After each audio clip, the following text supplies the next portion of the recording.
Teman-teman mungkin ada yang mau ditanyakan? Ada yang mau bertanya? Oke. Assalamualaikum warahmatullahi wabarakatuh. Terima kasih untuk paparan materinya dari Ibu Ustazah dan Pak Ustadz. Saya beruntung sekali bisa hadir bersama adik-adik di sini karena saya ini datang dari Jakarta, Ustadz. Kebetulan tadi sholat subuh ngelihat, wah ada Ustadz Faiz, Fahrudin Faiz, kayaknya saya sering dengar di YouTube gitu ya. Walaupun kalau dengar ceramahnya Pak Ustadz tuh saya pakai earphone, kemudian cuman dapat 10 menit, selanjutnya pules. Saking halusnya tutur kata bahasa Ustadz, tapi alhamdulillah saya menangkap poin-poin yang sangat baik dalam pertemuan ini. Pertama saya bertanya untuk keduanya mungkin ya, baik Bu Ustazah maupun Pak Ustadz, untuk membantu saya menemukan apa yang menjadi pertanyaan saya. Puasa sudah kita jalankan begitu berpuluh-puluh tahun mungkin kalau buat saya. Tapi yang saya masih heran adalah kenapa ketika kita berpuasa kok permintaan akan gula menjadi naik gitu ya. Kemudian pemerintah begitu ketakutan stok daging habis gitu ya. Nah itu apakah ada yang salah dengan puasa kita ini Bu Ustazah? Sehingga yang diurusin sama pemerintah justru malah stok sembako ketika kita berpuasa. Itu yang pertama. Bahkan kita melihat iklannya, kalau di TV kan iklannya tuh sampai bombastis banget gitu loh ya. Iklan sirup itu kok sampai gambarnya macem-macem gitu. Apakah memang begitu pentingnya sirup di bulan puasa gitu? Terus kalau bulan puasa tuh pedagang jadi tambah banyak banget, yang tadinya nggak dagang jadi dagang, jadi malah kebutuhan konsumsi malah meningkat. Walaupun saya nggak tahu datanya seperti apa, tapi kok seolah-olah kebutuhan konsumsi akan makan itu justru meningkat di bulan puasa. Saya pernah bertemu sama seorang CEO dari Malaysia terkait dengan Dunkin Donut kalau nggak salah. Itu dia sampai bingung gitu loh, katanya peak permintaan Dunkin Donut itu paling tinggi itu di bulan puasa. Saya malah bingung kok bisa ya justru bulan puasa restoran-restoran atau rumah makan tuh malah mendapatkan income yang lebih tinggi dibandingkan dengan bulan lain. Itu fenomenanya seperti apa? Kemudian yang kedua terkait dengan tadi Pak Ustadz menyampaikan masalah nafsu hewan liar gitu ya. Kok saya teringat bagaimana kondisi politik kita nih Pak Ustadz. Saya menganalogikan seperti itu gitu loh. Ada orang yang udah nggak kepilih, nyalonin lagi. Apakah itu kategori gitu loh? Mempunyai nafsu hewan liar gitu loh. Jadi seolah-olah seperti tidak tahu malu gitu. Mohon maaf. Kemudian juga misalnya gini, ada orang yang kemudian duduk di jabatan politik anggota dewan, gak turun-turun loh Ustadz. Padahal mereka mengatakan kita ini partai kader gitu ya. Tapi kok sampai anggotanya sampai puluhan tahun, 20 tahun gitu, 4 periode gak turun-turun gitu. Apakah itu tergolong kategori nafsu liar? Barngono abis dia dapat 2 periode jadi pejabat publik, jadi gubernur, habis itu istrinya. Barngono kemudian anaknya. Lah kok ini politik kita jadi politik kekeluargaan. Lah kalau memang ini yang kita alami, saya kok mempunyai pikiran bagaimana kemudian para ustazah pemuka agama itu mendorong legislasi undang-undang kita untuk memutus mata rantai yang seperti ini gitu. Jadi tadi terkait dengan yang Bu Ustazah sampaikan mengenai merasa cukup, misalnya menjadi anggota dewan itu merasa cukup dengan 2 periode saja, nggak usah sampai 4 periode. Barngono kemudian nggak usah habis suaminya selesai, istrinya selesai kemudian anaknya itu. Bagaimana kemudian regulasi ini mestinya didorong gitu ya kepada anggota DPR gitu, biar kita menjadi yang di bawah ini ngelihat, oh iya ternyata pemimpin kita itu mempunyai juga rasa cukup gitu dengan apa-apa yang sudah mereka peroleh. Demikian dari saya, mohon maaf kalau ada yang kurang sopan. Assalamualaikum warahmatullahi wabarakatuh. Mungkin bisa ditanggapi terlebih dahulu Mbak Ana atau Pak Faiz terlebih dahulu, monggo. Ya, terima kasih, pertanyaannya menarik ya gitu ya. Jadi waktu bulan puasa itu sepertinya ini ya dari marketing itu pintar sekali gitu ya. Ini karena tadi kita akan dikosongkan perutnya tadi ya itu. Jadi kemudian akhirnya muncul aku harus segera memenuhi kekurangan ini gitu ya. Akhirnya mengarah tadi yang dikhawatirkan adalah semacam impulsif buying. Ini kayaknya yang ditangkap oleh marketing tadi itu ya. Wah ini kesempatan ini, orang itu akan mudah sekali untuk diajak impulsif. Karena dia masih di level merasa dilaparkan gitu ya. Jadi karena menyengaja saya memang harus menahan nafsu untuk makan dan minum. Saya kira ini untuk menjawab kok bagaimana seperti itu ya, untuk mengatakan oh berarti puasanya orang-orang sedunia atau mungkin se-Indonesia ini masih ini kok yo rasanya kayak oversimplifikasi ya, tapi saya kira ini cukup kompleks begitu. Jadi kebanyakan ini mungkin agak berbeda sedikit. Misalnya saya sebagai ibu rumah tangga begitu ya. Kemudian satu hal ini ada positifnya juga karena pengen biar anak-anak semangat, akhirnya belanjanya lebih ini seneng, suami seneng kayak gitu. Tapi kalau kita ke personal sendiri sebetulnya misalnya untuk berpikir di sendiri sebetulnya itu nggak perlu terjadi gitu. Karena apa? Karena pada akhirnya setelah kita berpuasa berkali-kali itu mestinya ada semacam kesadaran, oh ternyata ya buka puasa yang penting nggak lapar nggak haus sudah cukup gitu ya. Gitu. Tapi ya karena ini tadi, jadi manusia itu dinamis sekali gitu. Ada pengaruh dari eksternal lingkungan juga. Untuk lingkungan misalnya saya sebagai ibu bangga, saya merasa sih kadang-kadang saya masak bukan untuk saya sendiri, tapi ya saya cukup merasa ini, tapi nyeneng ke orang gitu. Jadi ini memang mungkin pertanyaan cukup kompleks untuk dijawab, tidak hanya berkaitan dengan nafsu gitu. Karena kalau di oversimplifikasi, nafsunya ini masih dekat nafsu tadi ya binatang ternak itu kok yo kenemenen gitu ya. Tapi saya kira ini jawaban untuk case ini cukup kompleks juga begitu. Jadi ada beberapa hal. Tapi memang kenapa jadi banyak ya karena tadi marketing itu menangkap ada kecenderungan untuk impulsif buying. Bahkan nanti nggak hanya makanan tapi pakaian. Karena apa? Ada anjuran pakailah baju terbaikmu di hari Lebaran gitu ya. Nah ini jadi semacam strategi promosi gitu. Nah ini pintar-pintarnya tadi fungsi akal yang bagaimana kita bisa mengelola itu tadi. Mungkin saya sedikit juga menambah ini, kadang-kadang kalau akal itu kalah dengan nafsu yang lain gitu. Nah, gantian akal yang dikendalikan. Tadi seperti disampaikan Pak Faiz itu, gantian akalnya itu malah jadi lokomotif untuk menuju ke arah yang salah. Itu kalau akalnya tidak bisa kalah dari dorongan-dorongan untuk aku pengen. Nah gitu. Dan kemudian bisa dirasionalisasi. Ya rasional aja lah, mumpung puasa ini kan kita jarang ketemu bukber gitu ya.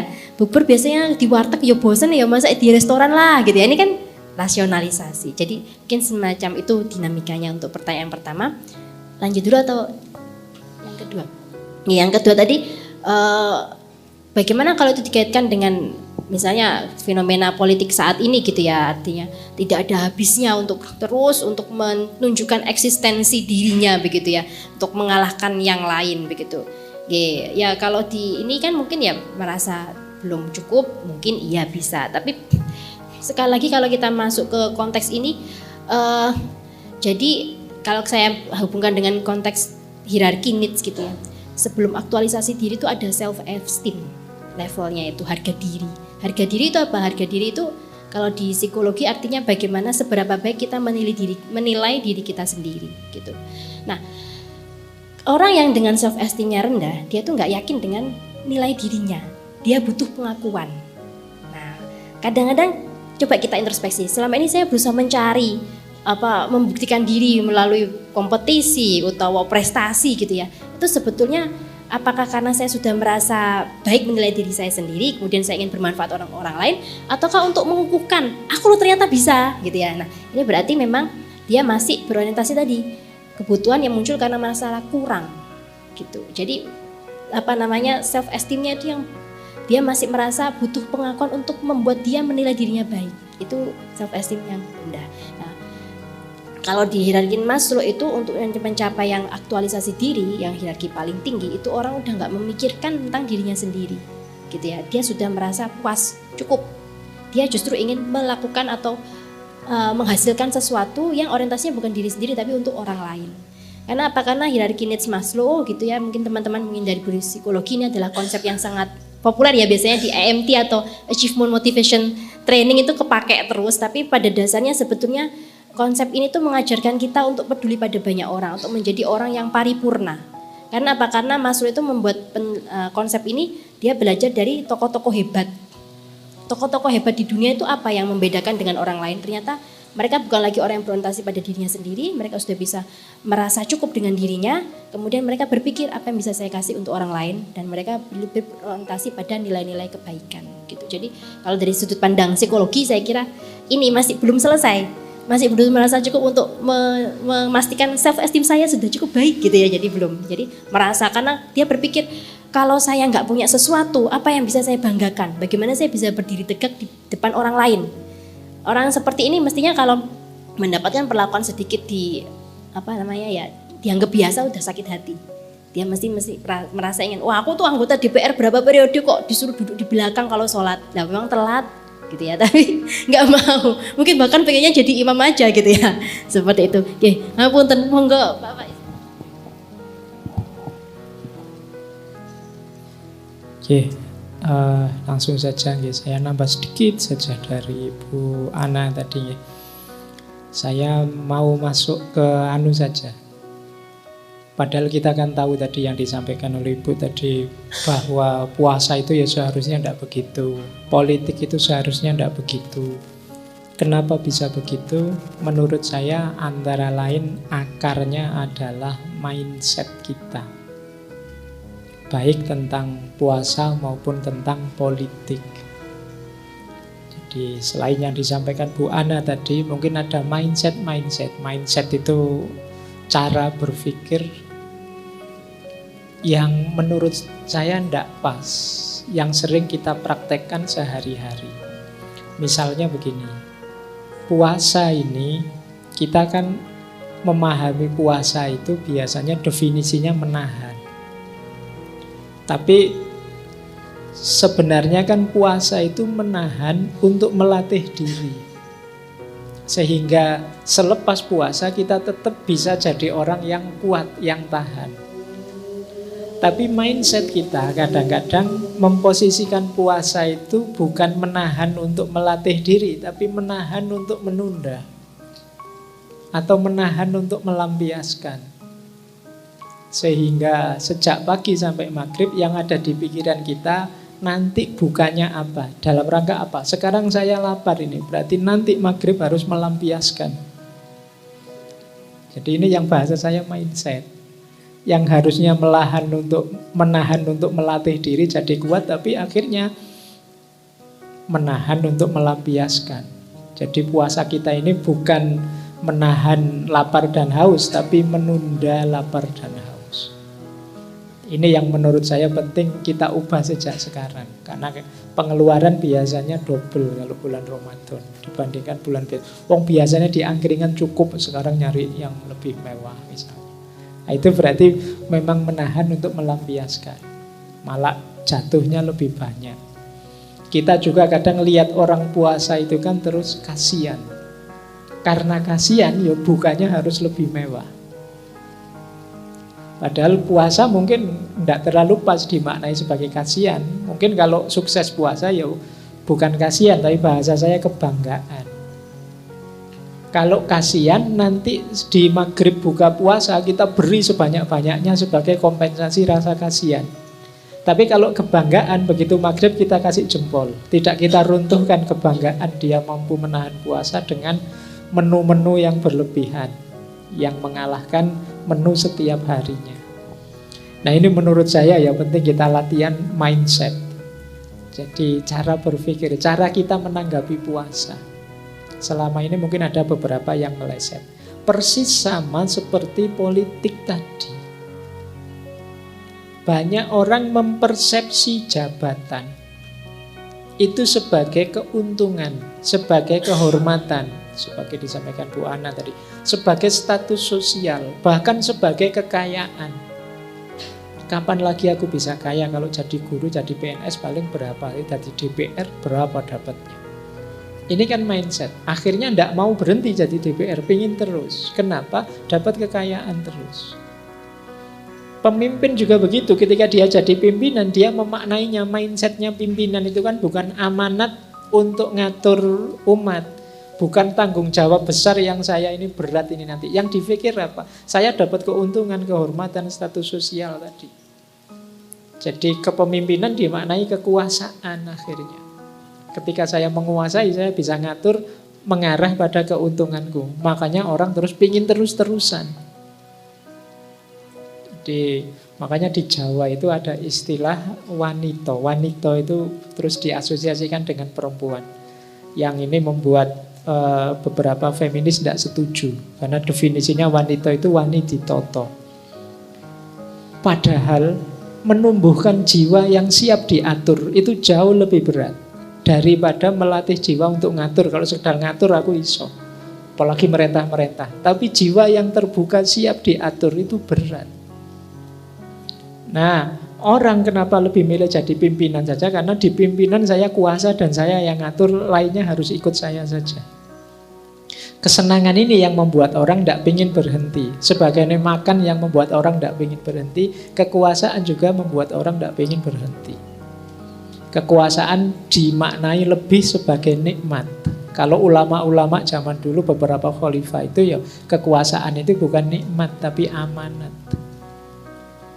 Jadi begitu dideklarasi bahwa sampean lolos jadi khalifah, nangis. Siapa? Umar bin Abdul Aziz. Dia pulang ke rumah nangis sampai istrinya bingung.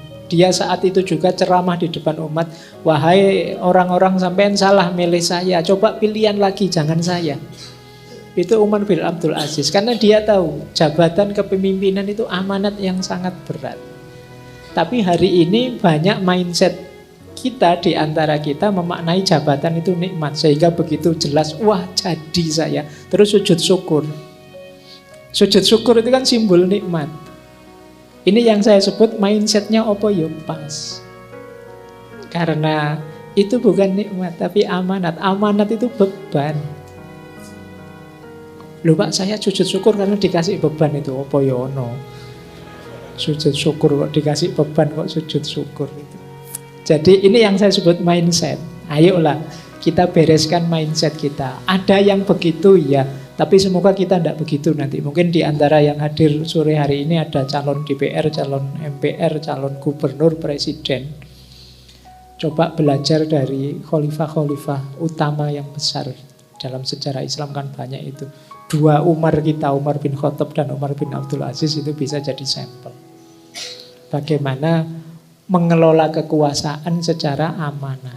Dan kalau itu posisinya amanah, tentu saja tidak ringan. Jadi kita harus banyak berdoa, minta pertolongan Allah untuk bisa menunaikan amanah itu dengan baik, tidak sebagai nikmat. Nah, mungkin menurut saya akarnya di cara berpikir atau mindset ini. Dua-duanya, baik kasus puasa maupun kasus politik tadi. Berarti apa? Saatnya mengubah mindset. Oke, saya kira itu, Mas. Oke, terima kasih Pak sama Mbak Ana. Oke, mungkin satu pertanyaan lagi secara singkat dan Pak. Mungkin Mas ini deh, depan.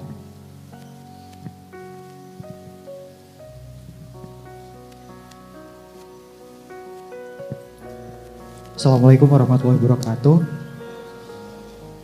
Selamat sore Pak Faiz dan Bu Ana. Di sini saya ingin mohon izin bertanya.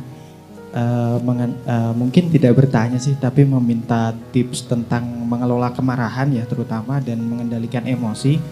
Dikarenakan di sini saya sendiri bekerja di customer care yang kayak kata-kata kasar dan kata-kata yang berhubungan dengan hal yang tidak baik itu adalah hal yang sangat umum kami dengar setiap hari seperti itu. Dan di sini di lingkungan bekerja juga kami tidak diberikan kesempatan mungkin untuk beristirahat seperti itu setelah kita mendengar kata-kata yang buruk tadi.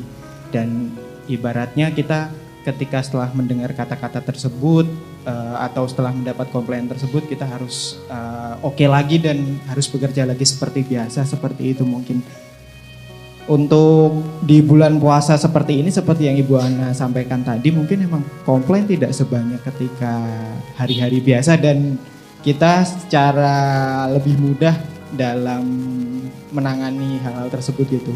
Dan ketika pas kondisi tidak berpuasa itu kayak ada aja gitu komplain, kata-kata yang jelek yang kita dengar setiap hari. Mungkin dari saya ingin meminta tips dari Pak Faiz ataupun Bu Ana mengenai hal tersebut. Terima kasih.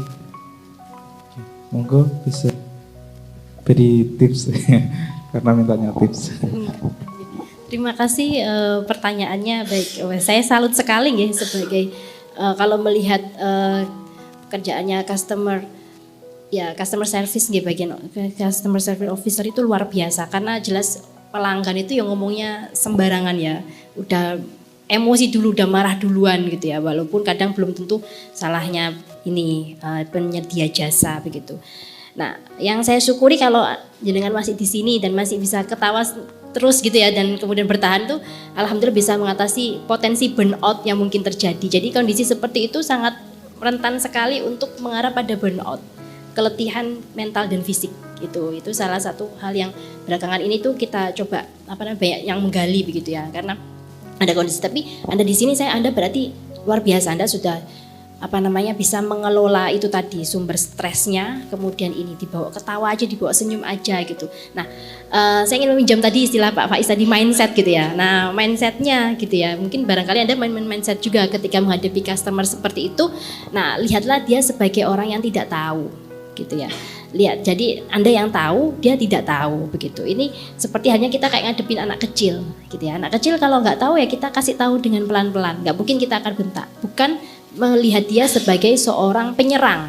Nah, ini kalau kita melihat orang sebagai agresor atau wah ini pasti mau nyerang saya, mesti kita akan punya reaksi yang ini yang sama-sama garang gitu ya, sana garang gini garang gitu, jadi malah mengerikan gitu. Tapi kalau kita tadi melihatnya oh ini dia tidak tahu, dia butuh bantuan, maka itu mungkin akan sedikit melonggarkan perasaan kita sehingga gak ikut emosi. Tapi kalau kita melihat itu, wah anjene customer itu semuanya itu memang gregetkin lah, ini kan sudah memberikan mindset ke kita nyampol, terus habis itu wah berarti kalau ada yang komplain tuh berarti untuk memberikan kerjaan, memberikan beban untuk kita gitu. Tapi kalau kita ubah, insya Allah itu akan lebih membuat kita lebih nyaman gitu ya gitu. Dan saya salutnya tuh mesti kan customer service selalu sabar ya nadanya tuh ya gini, senyum gitu ya. Malah kadang kapan-kapan saya mau belajar gimana ya untuk bertahan senyum dan terus menjawab dengan baik gitu ya gitu. Jadi mungkin barangkali itu yang bisa kalau tips ya tadi itu saya tapi mengapresiasi Anda bisa di sini. Dan kemudian